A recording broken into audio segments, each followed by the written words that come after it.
Welcome back, everyone. This is Jared from 2024, and we're here to talk about long-term memory. So in our previous module, we learned a lot about the first two memory systems, sensory memory and working memory. And here, let's go over our outline here of what we know so far. So sensory memory, this is like a snapshot. As long as our eyes are open, our ears are open, whatever we hear or see and our other senses automatically comes into sensory memory. It's a literal copy of that sensory information. So it's very complete, being a literal copy, but it fades very rapidly. Our brain can't hold on to all that information for a long period of time. So if we want to, if we're paying attention and we want to keep something that we've seen or heard, then we transfer that information via attention and the central executive from sensory memory to working memory. That's our workspace. And the central executive decides, hey, is this phonological information like a phone number? If so, I'll put it in the phonological loop. Or is it visual spatial information? Maybe you're trying to memorize like a route on a map, and we'll put that in a visual spatial sketchpad. Now this can hold information, I guess, indefinitely. Well, I guess you would have to remain conscious. You'd have to repeat the information, say with your inner scribe or your articulatory rehearsal mechanism. I think it was called. Weird names when that working memory component. Okay, so if you keep focusing on it, you can retain that information for a long time. If you fall asleep, though, it would be gone. And eventually, working memory, it's smart, and it will realize, hey, I seem to be repeating this information, or it keeps coming in. Hey, maybe I should consolidate this into long-term memory.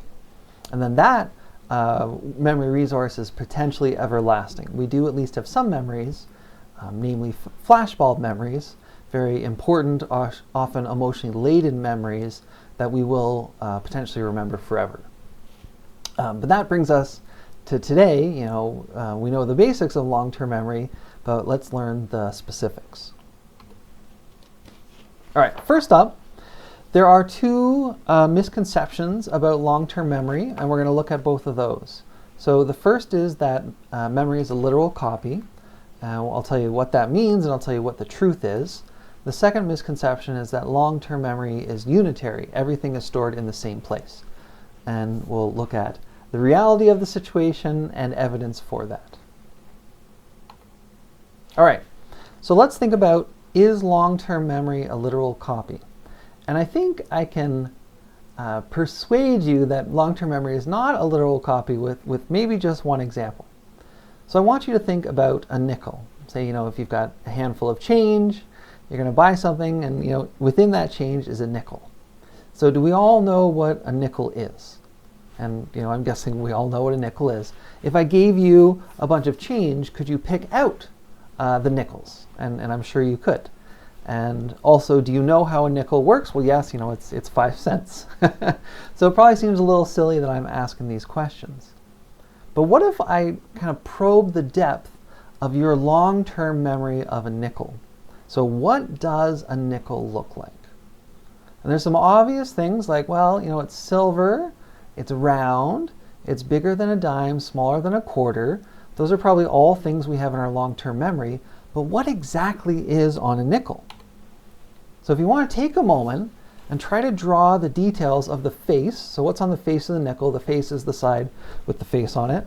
And the obverse, that's the flip side of the Jefferson nickel. And the Jefferson nickel is the most common nickel. It's been around for at least a few decades. So that's, if you're thinking of a US nickel, it should be the Jefferson nickel. So maybe just take a moment and see, what do you actually know about a nickel? Do you have a literal copy of a nickel in your long-term memory, or is it something more simplified?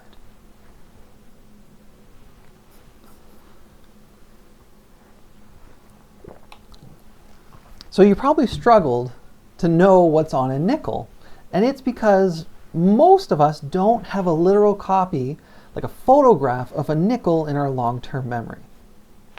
The reason for that is we don't need all those details. We need to know that a nickel is silver. It's bigger than a dime, smaller than a quarter. But the rest is mostly irrelevant on a day-to-day basis. Now, you might know more about a nickel if you're, say, a coin collector. Then you might know all the things on a nickel because you need to, say, know those as you're looking at nickels and trying to identify different ones.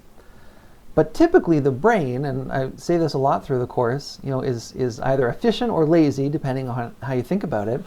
And if we don't need to put in all that effort to know exactly what a nickel looks like, what we do is we just store a schema of a nickel, a simplification. You can think of it like a skeleton. So we're not going to remember, say, everything about the human body. We just have this, skeleton of information. And the same goes for nickel. We don't know all the literal details. If you want to kind of test how well you knew a nickel, you can kind of give yourself a score out of 5 for each side. So on the face, we have a face of Jefferson. Almost forgot for a second. And then it says, "In God we trust." It says liberty. It has the year and then the mint mark to say where it was minted. So there's kind of 5 things, and if you know those 5 things and where they went, that's, well, I guess bonus marks, right? The obverse, so it's got 5 things as well. It says "E pluribus unum." All the US coins say that. And this means out of many, one. Some people interpret that as many states came one country. We have Monticello, a picture of Monticello, and then the words Monticello. It says 5 cents. And if you'd asked me, I probably would have guessed that it would be like the number 5 with the cent symbol, but no, it's spelt out. And then it says United States of America. And hopefully you guessed, somewhere it would say that, but exactly where, and here it's on the obverse and it's all capitals, that, even though I do this a couple times a year, I don't remember these details. You could, but that would take a lot more effort to have a more detailed schema of a nickel. Okay, so hopefully that will convince you, just that one example, that long-term memory is not a literal copy. It's a schema. And even if you think about, and I've used this example a few times, if you think back to your last birthday, there should be things you remember, but it's not like you've got a videotape in your head where you can close your eyes, press play, and really revisit a literal copy of that memory. No, it's a schema. The second misconception is that long-term memory is unitary. And let me explain that. So unitary, think unitard, one thing. If you think about your computer, you most likely have one hard drive in your computer, unless you have a fancier computer. But most computers, there's one hard drive, everything is saved there. So operating system, on the hard drive. Applications, hard drive. Music, hard drive. Videos, images, homework, everything is on the hard drive. So that is, a unitary storage system. Long-term memory is not like that. It's separated. There are multiple stores, kind of like working memory, and each one stores a specific type of memory. So let's talk about the multi-store model of long-term memory. So here it is, and we'll kind of build it out one step at a time. So one side of long-term memory, we call these memories explicit, and sometimes the terminology of declarative is used. I think for the rest of the slides I'm going to try to stick to explicit, but I thought I would use both here just in case, say you take a psychology class and they might refer to declarative memory. And I think in one of the videos they'll actually say declarative memory instead of explicit memory. Now the idea is that these memories, you are explicitly aware of them, or you can declare that you know that information. And there's 2 subcategories under here. There's episodic memories, so think episodes, and this is your autobiography. These are the episodes of your life. Now we will have a shared episodic memory of all of us, watching this video, but besides that, our autobiographies, say when we turn the video off and then go about our lives, our autobiographies are always are very different from one another. They are distinct. So when I asked you previously, what did you do on your last birthday, those would be episodic explicit memories. The other type of explicit memories are called semantic. And maybe not as a good name as episodic, but semantic memories are your knowledge of facts. So in school and university, on tests, we often are testing your semantic knowledge. We don't ask you, for example, what did you wear to class someday? I guess that would be an episodic memory. Or, who did you sit beside or who did you chat with? Those are all part of your autobiography. No, we ask you about facts. Like, what are the 3 stages of information processing? Or what is the capital of Texas? So that's all semantic knowledge, lots of stuff that goes there. And these are things that you are aware of.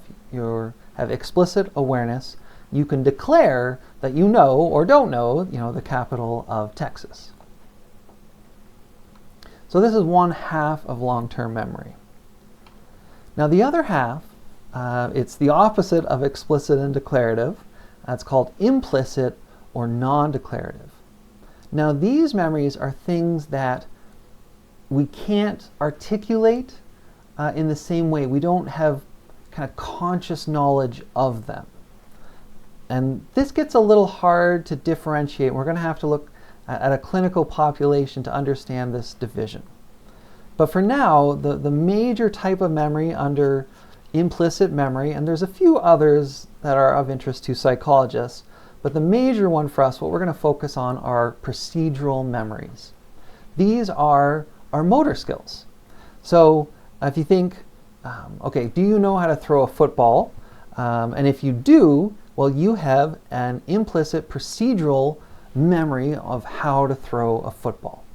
And we'll talk more about how these memories for movements work when we talk about motor programs and generalized motor programs, but that's a few modules away. So all of our memory for motor skills, these are procedural memories, and they are implicit. Now what does that mean? The idea is that we can't consciously articulate those memories. Now I can ask you to throw a football, right? And we can see, do you know how to throw a football? How far can you throw a football? We can evaluate your performance, and we'll actually talk a lot more about that in the motor learning modules way at the very end of the course. But we're not consciously aware of these.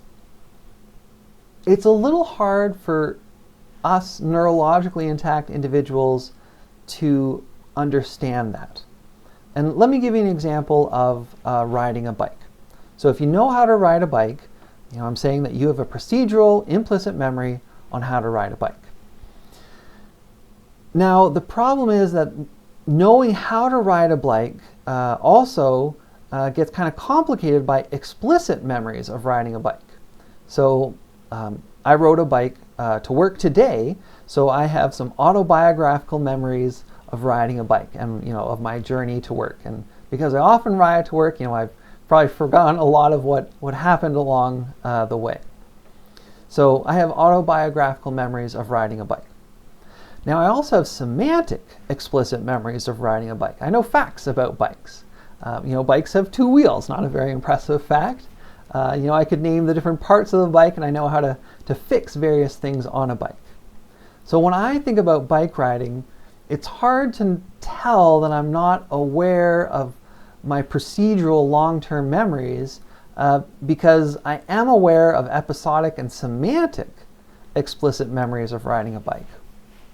So you'll have to accept my argument for now that we're not aware of our implicit procedural memories, but we'll see evidence for this in a clinical population.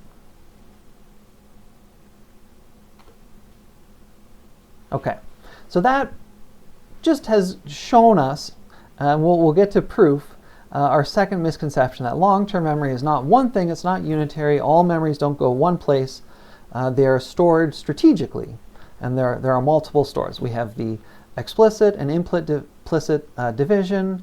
Within implicit, we're going to focus on procedural memories, our motor programs, and then within explicit, we have our semantic and our episodic memories. So how do we know? What is the evidence that yes, within long-term memory there are explicit and implicit memories?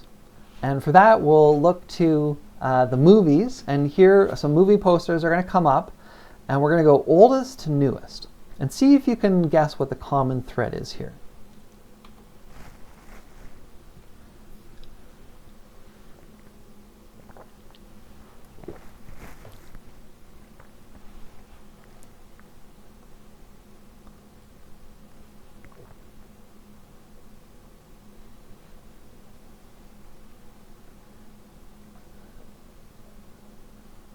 So it's okay if you haven't seen all these movies, that's not homework for this class. But some of them hopefully you've seen. And the commonality is memory problems. And some of these movies play very fast and loose with memory problems because these are entertainment movies, they're not documentaries. But more specifically, we're going to look at Amnesia. And some of these movies, specifically call it that, others don't. Finding Nemo, Dory often says she has short-term memory problems, and sometimes she does, sometimes it's more like Amnesia. They really tweak it so that it's entertaining. Now Memento, if you haven't seen that one, that is a good one to watch. It does focus on a character with amnesia. The movie's by Christopher Nolan, who later went on to film the Batman trilogy, so very acclaimed director. And although the movie is maybe not like 100% scientifically accurate, the way it's shot, the way it plays is it's reverse chronological order. It jumps around, and that disorients the viewer. And the idea is, well, maybe that lets us appreciate how disorienting it might be to have amnesia. And another one that we will refer to in the upcoming slides is 50 First Dates. It's getting a bit older now. I think 2004 is when it came out. But when I ask students in person, a lot of people have still seen this film. So remember Lucy from 50 First Dates. She had amnesia after a car accident. Every day she woke up, and remember, she thought it was the same day over and over. So she thought it was her dad's birthday. I think she always made this pineapple cake that her family was sick of. On her to-do list for the day was to paint a room in the house. So every day she goes and paints it, and they have to paint it over white so that she repaints it every day. And again, this is not 100% scientifically accurate because this is a movie for entertainment. But we will look at a couple of real cases of amnesia. Okay, so what is amnesia? So first of all, with amnesia, your sensory memory and your working memory are completely fine. So information is getting in, it goes through sensory memory, you can attend to it, it can make it to working memory, you can process it. The problem is taking information from working memory and permanently consolidating it into long-term memory. And we'll get more into these details soon. Now there are two types of amnesia. There's retrograde amnesia, and this is where you have trouble remembering long-term memories from the past. So think retro, the past. You've lost memories before typically a brain injury. Now within the clinical world, retrograde amnesia is not as kind of clear-cut, and it usually isn't permanent in the way it's shown in the movies. So retrograde amnesia, a good example from movies is Jason Bourne. So I think in one of the first films they explained that he was on a mission, something went wrong, he had a brain injury and he was thrown into the ocean. He was rescued from the ocean, but when he recovered from that point on, he could make new long-term memories, but he couldn't remember his past. He didn't know he was a CIA agent, he didn't know he had done this training and that he was an assassin. He forgets his old memories. So that's retrograde amnesia. And I guess it's good that we don't see a lot of, or really any cases that are this extreme in the real world. There is retrograde amnesia that can occur with brain injury. You typically don't forget all of your past like Jason Bourne did, and often as the brain heals, if let's say you forget a year, you would start to remember more of that. So retrograde amnesia is more exciting in film than the real world. Now anterograde amnesia, is the exact opposite. So you can remember everything before a brain injury, but after the brain injury, you can't form new long-term memories. So that's Lucy from 50 First Dates. Again, not a perfect scientific description, but we're going to look at HM, Henry Molaison, who was a real person with a very clear-cut case of amnesia. Anterograde amnesia. Okay, so here's just to show on a timeline. So imagine this is when a brain injury occurs, and if you can't access your old long-term memories, then that's retrograde amnesia. So there's Jason Bourne. But if you can remember your old memories, but you cannot form new long-term memories, then we call that anterograde amnesia. We've got Lucy from 50 First Dates, and here's a picture of Henry Molaison.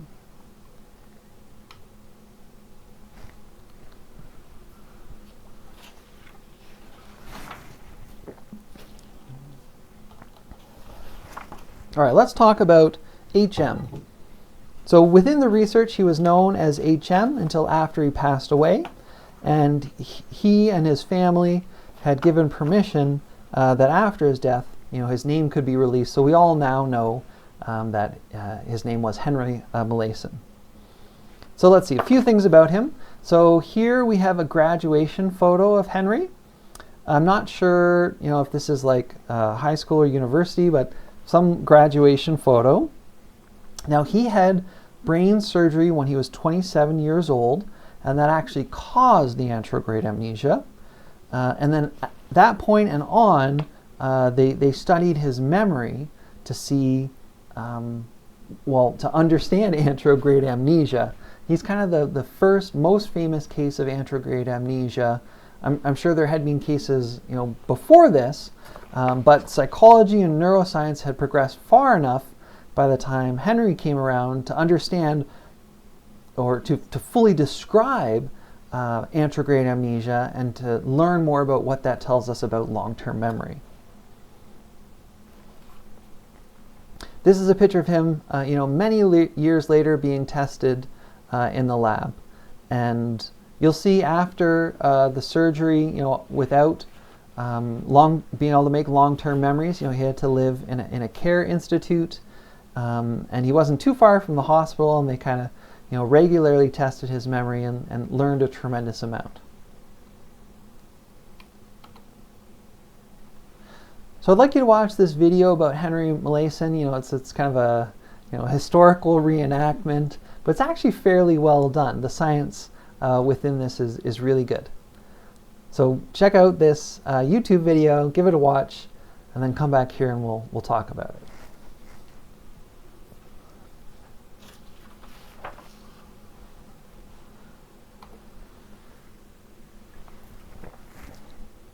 So that's, kind of the bittersweet tale of Henry Molaison. It's sad because of the deficits he was left with from a surgery that at least did fix his epilepsy, but they didn't know it was going to cause anterograde amnesia. And then the sweet part of it is that we learned a tremendous amount from his injury. Hard to say, like if you were approached and say, hey, can we do this surgery around here? You're going to lose all this, but we're going to learn a lot. I think all of us would probably say, no, thank you. But I guess it was a different time. Ethics weren't kind of what they are today. All right, so here are some images of the hippocampus, just so you can kind of visualize what it looks like. So you have a hippocampus in both lobes of your brain, the left and right hemispheres, and he had both of those surgically removed. So pretty much the entire hippocampus was removed. They tried to remove it all. I think there were tiny bits that remained later on when they fMRI'd his brain, when that that technology came about. And there would have been some damage to the brain to get in there to remove this. So the good thing about Henry is that say if you have a stroke and you happen to damage both hippocampus, it typically would not be as specific as going in and removing the hippocampus. Like, we might never have another person with that specific, complete anterograde amnesia like Henry Molaison, because a stroke will never just take out both sides of the hippocampus, and I don't think anyone would ever, even do this surgery again, even if it could help epilepsy because of the ramifications. So let's talk more about HM, because the video is great, but it doesn't give us the full story. So yes, he had epilepsy, but they don't know exactly why. So he had a family history of epilepsy, and there is a genetic component to epilepsy, so that could be one factor. He also had a serious brain injury when he was a child, serious enough that he was left unconscious for a short period of time. That may have also contributed to his epilepsy, but unfortunately, and the technology didn't exist then, what would be ideal is if we had an MRI from every year of Henry's life and we could see how his brain changed. But even nowadays, we don't get MRIs done just in case we one day develop epilepsy. So we don't know exactly the reason for his epilepsy. So his condition is called anterograde amnesia. Now, he's unable to form new, explicit declarative memories for events and facts. So if you think about that explicit side of long-term memory, his episodic and semantic long-term memory can't make any new memories. But he can remember all the old memories from before the surgery. More specifically, it wasn't just the day of the surgery and after where he couldn't make new long-term memories. It was about 2 years before surgery. Now, why is that? Well, it's because the hypothesis is that, let's say something happens today to me, an important thing happens. Maybe, let's go with I get a new bike. We were talking about bikes earlier. So let's say I get a new bike today. Tonight as I sleep, my brain will say, hey, I think that was important. Let's save that information. Let's start to consolidate that into a long-term memory. Now, that process of consolidation actually takes up to 2 years. So 2 years from now, my memory of getting a new bike will be kind of permanently laid down. Now, because there were 2 years worth of memories before surgery, that after surgery, Henry's brain would have to keep consolidating. A lot of those memories were lost because they weren't fully consolidated by the time of surgery. All right, let's think about Henry and look at our multi-store model of long-term memory. So in the video, we did not see an example of his sensory memory, but if we had tested his sensory memory, and actually, well, when they have tested his sensory memory, it's perfectly normal. There's nothing wrong with it. Working memory, we did see one example in the video. Remember, they asked him to remember 273. So he would put that in his phonological loop, and as long as he kept rehearsing it with his articulatory rehearsal mechanism, then he could retain that information. If you distracted him, then yes, that information would dissipate or be lost. But generally, his working memory was just fine. Phonological loop and visual spatial sketchpad, central executive, all working normally. When we get to long-term memory, this is where we see the divide. So when they tested his explicit long-term memories, yes, he had old memories, but he couldn't make any new ones, hence anterograde amnesia.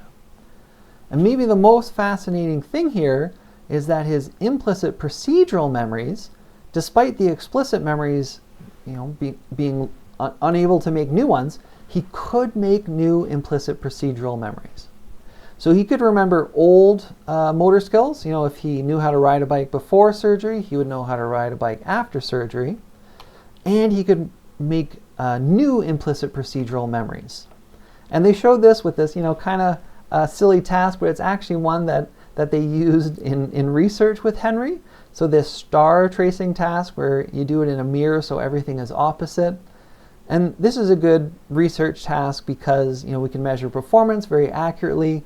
If we just say taught him how to play golf, it's not as controlled. And it's very unlikely that Henry had experienced this with the mirror tracing task prior to surgery, so it's a novel task. But you could also, there's another famous patient with anterograde amnesia who I think prior to surgery knew how to play golf, but then after surgery, they kept taking him to play golf, and they saw that his skills could still progress. He would learn more about golf even though he wouldn't remember the last time he played golf. If they took him to the same course every day, every time he would think it's a new one. So he has no explicit memories of golfing, but he can still make new implicit memories of golfing. So that wasn't Henry Molaison. I forget that individual's name, but it's some other famous anterograde amnesia research. Okay, so to review here, Henry Molaison, the probably most important thing is it shows a dissociation between explicit and implicit long-term memory. So we haven't just say made up that these are two separate stores of long-term memory. The evidence for this comes from anterograde amnesia, because you can damage one and not the other. If we look at a timeline here, so Henry's born, he passed away at 82, so I don't think the anterograde amnesia really affected his lifespan. And here at 27 when he had brain surgery. Now the video set shortly after brain surgery, and we saw lots of memory tests, and we're going to focus on his tests of explicit long-term memory. So they said, hey, what do you remember from your childhood? And he had a normal childhood memory, so he could remember taking a vacation to Florida. But then when they focused on things after brain surgery, so he could not remember meeting Dr. Milner, even though, he actually worked with Dr. Milner for almost his entire life, and he never caught on that he had met her before. What he did yesterday, what he did this morning, what he ate for lunch, the previous page of a magazine, we saw all those examples in the video. So yes, those could get into working memory, but as soon as he's finished his lunch and he's not thinking about it anymore, that information is out, gone from working memory, and it can't be stored in long-term memory. So the second dissociation, maybe not as striking as the first, but Henry Molaison also reinforces that working memory and long-term memory are different, because here you've damaged part of long-term memory, but all of working memory is preserved. So we learned kind of two important dissociations from Henry Molaison. At the end of the video, it gave us a little blurb about the Henry Scoville, the surgeon. But to me, besides Henry, the other really important person in this story is Dr. Brenda Milner. Now, Dr. Milner, I checked right before I recorded this video, and she's 105 years old, still alive and still researching, which is phenomenal. So she is a pioneer in the field of cognitive psychology and the study of memory and also other cognitive functions. So her research with HM showed that long-term memory was not unitary, but multi-store, and specifically there was those explicit and implicit halves to long-term memory. She studied lots of cognitive abilities, so she's an expert in the frontal lobe, dorsolateral frontal cortex, and lateralization of brain function, kind of a lot of the most important research we've learned about the brain I guess during my career and even before that. She's won many awards. Kind of every country has kind of claimed her as their own and given her the top award. So she has the Order of Canada, and she does live and work in Quebec. She has award from the Royal Society of London. She was born in England, went to school, I believe, at Cambridge. And then from the US, she has an award from the National Academy of Sciences for her contributions to research. So a phenomenal researcher. All right, we have one more example of amnesia, and this is Clive Wearing, and he is very unique. He had a brain injury, so it was not brain surgery, but we'll see he had a virus that attacked his brain. Very, very rare, 1 in a trillion kind of thing. And the damage to his brain, his hippocampus was damaged, So we're going to see, like HM, he also has anterograde amnesia, but his frontal lobe was also damaged. And that damage seems to have also caused retrograde amnesia. So he's a very unusual individual. This might be the only case of someone with both anterograde and retrograde amnesia. So take a look at this video. It's a long video, but you just need to watch from the start to 14 minutes and 50 seconds. And then after that, come back here and we'll talk about it.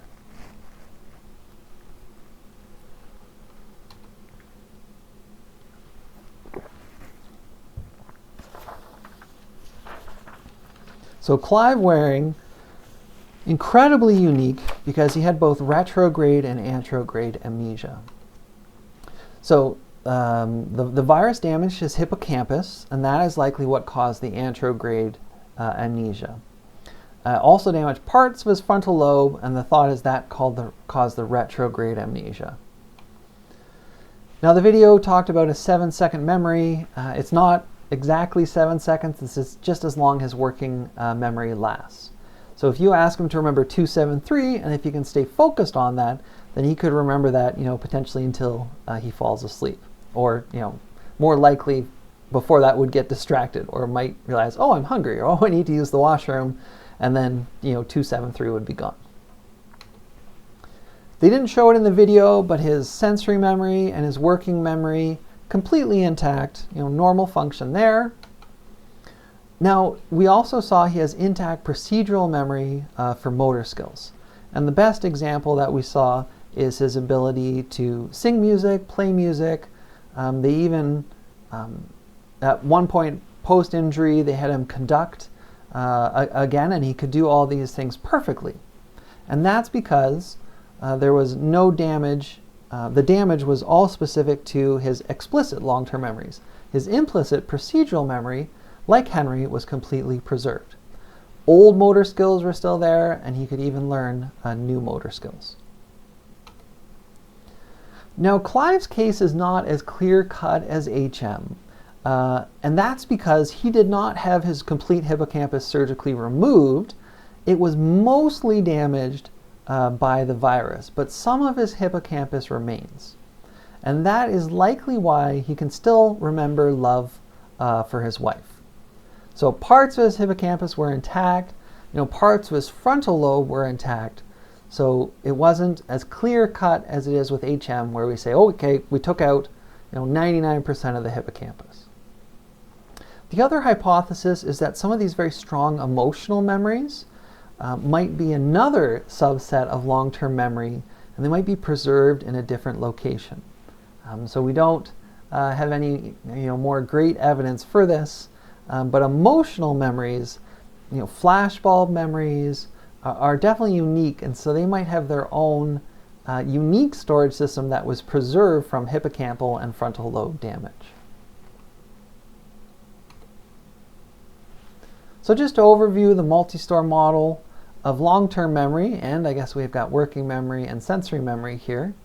Long-term memory is divided into explicit and implicit memories. Within explicit, we have episodic, our autobiography; semantic, our long-term memory for facts.